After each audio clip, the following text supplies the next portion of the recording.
Hi guys, welcome back to Invented by Women. This is installment number 4. So today I thought we could bake something very delicious that I think a lot of college students will probably appreciate, and that is chocolate chip cookies, which were actually invented by Ruth Jones Graves Wakefield. She was an American chef and of course was most famously known for this invention. So her invention was actually the Nestle Toll House cookie, and she invented the cookies circa 1938. So I know I could spend a bunch more time just talking about her and the recipe, but I thought instead, why don't we try to make some cookies of our own? And this is not the recipe that she had, but this is actually just a pretty simple recipe that I feel like a lot of college students can make while still maintaining that important sentiment of chocolate chip cookies. Let's get started. So this recipe, which I will link below, includes a few ingredients you probably already have. If you don't have them, I feel like you can supplement, like I definitely did, as you'll see. But for the most part, this is a pretty simple recipe. Prep time is about 10 minutes. Cook time is like 8 minutes, bake time. So it's really not a very difficult recipe at all, and I feel like it's a pretty fun way to make chocolate chip cookies from scratch. Alright, so let's start. So first you're going to preheat your oven to 350 degrees. So for this recipe you're going to need brown sugar, granulated sugar, flour, all-purpose flour, vanilla extract, 1 egg. It says 1 large egg. This is just kind of a not super large egg, but I think, you know, do what you can with what you have. Baking soda, table salt. We actually did not have regular table salt. This is sea salt, but you know how like some cookies are like that sea salt caramel or like sea salt chocolate chip vibe, so I'm kind of hoping that's how these will turn out. And then you'll need chocolate chips as well. We also didn't have quite enough chocolate chips for this recipe. This recipe calls for a cup, so I just put in what we had, but I'm sure you could also improvise, and like if you had any other chocolate laying around that you could like break up and put in there, that could be fun. People like the little white chocolate chips or caramel chips, whatever you have. But anyway, yeah, hopefully this is enough chocolate chips for this recipe. And also butter.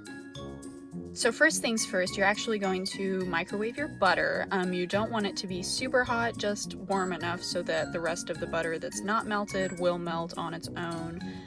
You'll microwave it for about 40 seconds. As you can see, this is 1 stick of butter. The recipe calls for 1/2 cup of butter, which is 1 stick.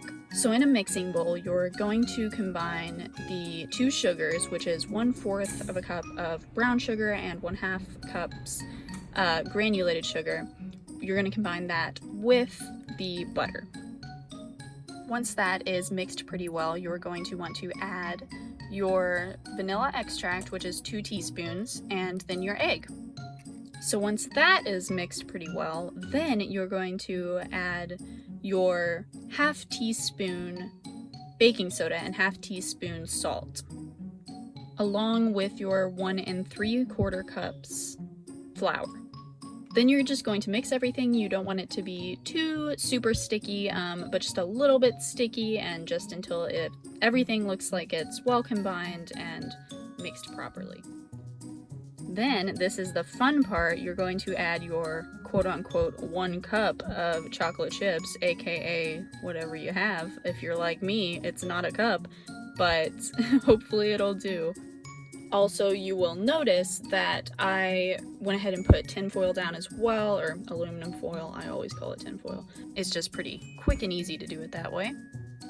So then you're going to bake for about 7 to 10 minutes. I did 8 minutes. I really don't want to risk over baking these. Nobody likes a burnt cookie, so this is just kind of hopefully a safe time.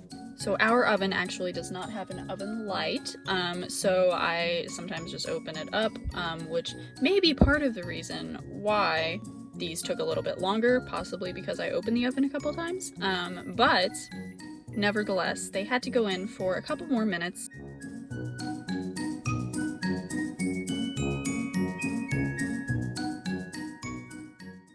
And then, after that, they were ready.